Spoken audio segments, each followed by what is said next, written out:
the small print. You got to read the small print. It says the top 2 variants. Okay, that's the PAC-3, and that's the PAC-2, whatever GMT you want to put on it. Now, why don't we be honest, Mr. President? How many PAC-3s remain? Because that's the only one capable of shooting down a ballistic missile. The GMT can't shoot down anything the Russians bring to bear. So he says that, we got 1,100 left, but that's the 2 most modernized variants. I would say that 80% of that number are the PAC-2 modernized variant that can't shoot down a missile, not a modern missile. So there's probably 150 PAC-3s remaining of that number, maybe 200. This is why when Ukraine said, Mr. President, give us 300 PAC-3s, the president said, no, we don't have any. We don't have any. This is the proof positive. We literally don't have any. And look at the number of THAADs. We're down to, 90 left. That's it's crazy. And they're blind because all those radars have been destroyed in all the U.S. bases, at least in the theater of the Iran war.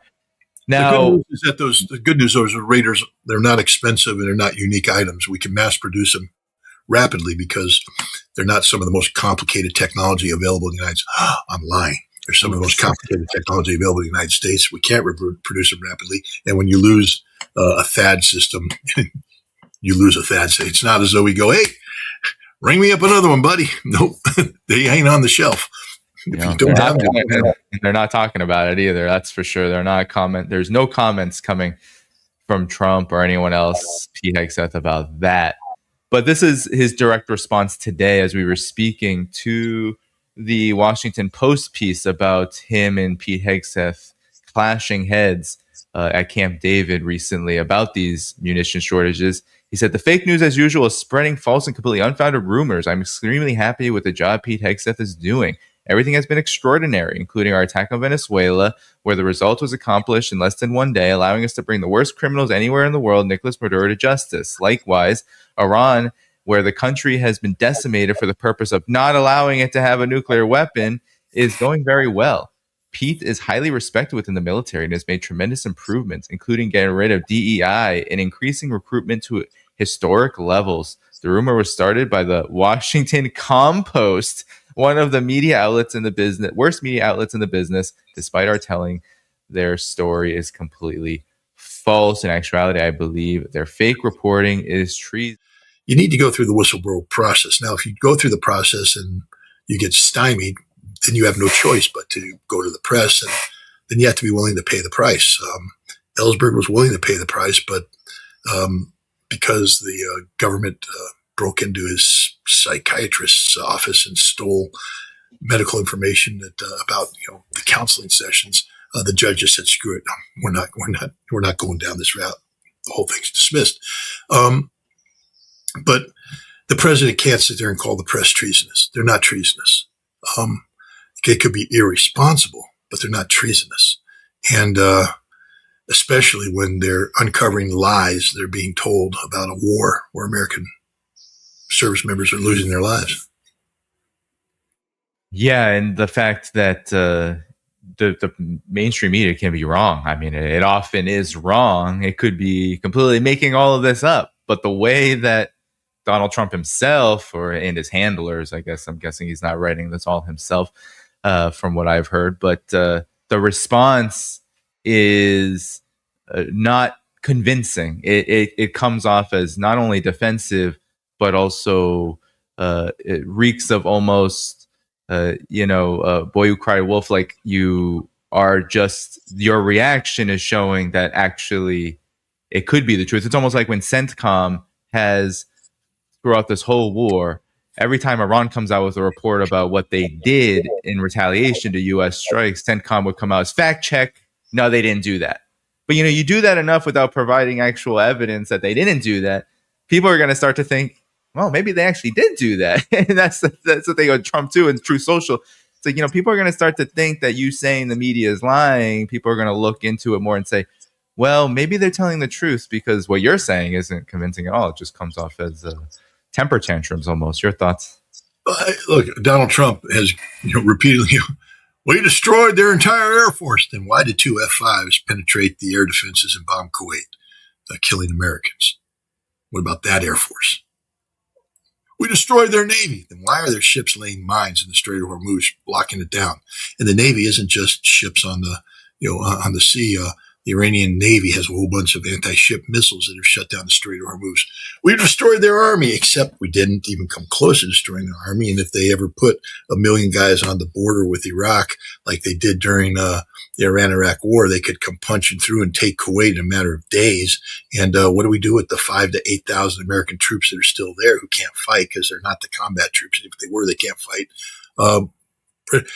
I mean, CENTCOM's lied the entire time. The president's lied the entire time. We haven't told the truth about anything, because to tell the truth would to acknowledge that we were woefully ill prepared for this. I mean, from top to bottom. Someday, somebody's going to write the definitive history of American targeting practices during this conflict. There's a program called Maven. Palantir and company came up with it. It was, NATO made extensive use of it in coming up with its war plan against Kaliningrad and striking Russia. It's artificial intelligence supported targeting. Well, we used Maven to develop our expanded target list in Iran, and we ended up blowing up empty buildings. We ended up murdering 168 children. We ended up, hitting, volleyball games in progress. We ended up, just committing war crime after war crime after war crime because nothing we did worked. Nothing we did worked. We didn't, when it comes down to it, the president brags about doing this and the other thing. Why is Iran producing more missiles today than they were before the war if we destroyed their missile production capacity? Why? Why is Iran doing anything today if we destroyed everything? We killed everybody. There's no leadership, but there is leadership. They have a functioning leadership. They have a functioning government. We're going to find out that we knew nothing about Iran, which begs the question, why didn't we know anything about Iran? Where was the CIA? Where was the, where's the special intelligence that comes in, the man next to the supreme leader who we've been recruiting for 20 years, who's slipping us all the papers so we know everything the supreme leader is doing. Normally, it's just the kind of intelligence you want to have if you're going to go to war. And normally we'd have, hell, when we were preparing to go to war against the Soviet Union back in the 1980s, we had a corps of foreign area officers, Soviet specialists, guys who, would take 3 to 4 years to get trained up, get advanced degrees in Russian area studies, advanced language program, cultural immersion at a Russian city that was built in Garmisch, Germany, and then deployed to various, utility tours. Some included the embassy in Russia, in Moscow. Others were at the Potsdam mission, carrying out, sort of James Bond type espionage against the Soviet group of forces and other places. But we knew the enemy. We had people who actually knew the Russians and could talk about it intelligently. I worked with these guys. They were really, really good. Where's our Iran hands? No, we've populated the Iran hands with nothing but a bunch of former, Shah types, people loyal to the son of the Shah who's in exile, people who are, contaminated with the Mujahideen al-Qaeda. What we need are people who understand the Islamic Republic. What we need are people who understand the Shia faith. We need people who be able to tell the president, you don't want to assassinate the supreme leader in a land where, martyrdom is sort of the highest honor. Mr. President, let me tell you the story of Ali, Hassan, Hussein. Let's talk about the Battle of Karbala. Let's talk about what that means with the people. Because, when we in America talk about, Bunker Hill, or we talk about Lexington and Concord, or we talk about Gettysburg, or we talk about, any one of these defining moments, Americans are like, yes, I identify with that. That's what makes me who I am. Well, Karbala is what makes the Shia what they are, and to be dismissive of it and the concepts of martyrdom that are attached to that is just stupid in the extreme. Who advised this president? Well, the Israelis did. Who told the president the Israelis are smoking dope? Where was the Iran specialist to stand up and say, that ain't what's happening, Mr. President? That's not right. Let me tell you what's going on. They were long ago dismissed. If you ever dared stand up and say something about Iran that was realistic, you were, accused of, going native. Ritter went native. Got to get rid of Ritter. We got to get somebody who doesn't know a damn thing about Iran. That way we know he hasn't gone native. But, Ritter's up there talking about Iran. He's gone native. I mean, they accused me of going native in Iraq. Well, shame on them because I'm the only one who got it right. Why? Because I didn't go native. I was just damn good at what I did. We need people who are damn good at what they do with Iran to advise the president, in a wise and judicious manner about the reality of Iran. The key thing about an advisor who's talking about these things, it's not about, supporting policy. The policy is made by policymakers. It's about being able to set the stage accurately so that policy can be, to make sure that the policy, is capable of impacting a realistic scenario. We went into Iran ignorant about the reality of Iran. We don't know anything about it, and we're shocked. The president says, "I'm shocked. I'm shocked that they could withstand this." Why, Mr. President? They're a constitutional republic. They've been a constitutional republic for 47 years. These institutions of government are hardened. They're there. You can't just kill one person and make the institutions go away. And these are institutions that the Iranian people respect. Don't listen to the Iranian expats in Los Angeles. That's the wrong crowd to listen to. You actually need to have people going into it. Oh, that's right. You stopped students from going to Iran a long time ago. You stopped business from going to Iran. You don't have anybody that goes to Iran. Do you have an embassy in Iran where our defense attaché? You close that down too. So basically you close down every vector of gathering information that could be used to create a team of Iran experts, subject matter experts who could advise you accurately. Instead, you just get the anti. As in Iskander missiles, half a dozen Zircon. So they were showing off those missiles, and none of them were intercepted. So that's showing exactly where Ukraine is. But again, the reports still are, Scott, that Ukraine is bringing the war back to Russia. The BBC, I can pull it up in a second, is reporting at the same time that Ukraine has been successfully bringing the war to Russia. So give us your Ukraine update as where things are right now. Well, it's the same place it's been for some time now. This Ukrainian offensive, that just ended on August 4th, 2 days ago, began on June 25th when President Zelensky declared that he was initiating a 40-day drone-based influence campaign. Now, who is he trying to influence? The Russian people. The purpose of this drone-based campaign was to bring the war home to Russia, bring the reality of this conflict to the Russian people. He had softened the Russians up, starting in April. In May, there was extensive drone attacks. I was there in June. There were drones flying everywhere. And then, of course, on June 25th, he announces this campaign. What he said is that what the purpose of what Ukraine was doing prior to June 25th was to make the Russians believe that Moscow and St. Petersburg were at risk. And the goal was to get Russia to divert air defense systems away from the rest of Russia to defend these high priority targets in Moscow and St. Petersburg. And then Zelensky believed that he had successfully done this. So now his drones could go out and they could strike into the depth of Russia. They could strike places that had never been stricken before and just bring the pain to the Russian people.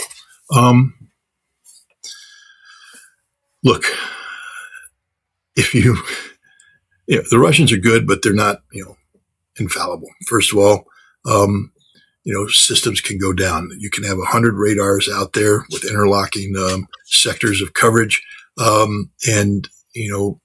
What's the radar failure rate? I don't know, let's say 16%. So that's 16 radars that go down at any given time. The average recovery period is, 6 to 24 hours, depending on what's wrong with the radar. Normally speaking, you wouldn't know. I mean, if I've mapped it out, if I fly my drone and it's collecting the electronic warfare, I've got the things positioned, and then the Russians, of course, move it around every now and then just to change things up. But if I'm doing it constantly, if I have my satellites on board, I'll know when those 16 go down. And because I have signals intelligence, and the Russians may have made a mistake in broadcasting it clear or use a mode of encryption that we can cover, we'll know how long they're going to be down. So suddenly our intelligence picture can pick the gaps in the radar. And then we also look at the mobile groups. The Russians have mobile groups going on, and we can track where they are in near real time. And so what will happen is we will sit there and get this intelligence picture, and then we shoot it down to the people advising the Ukrainians who are right there with the drone operators, and they will sit there and program in a flight path that will take them in, shoot the gap. And what you do is you flood that zone.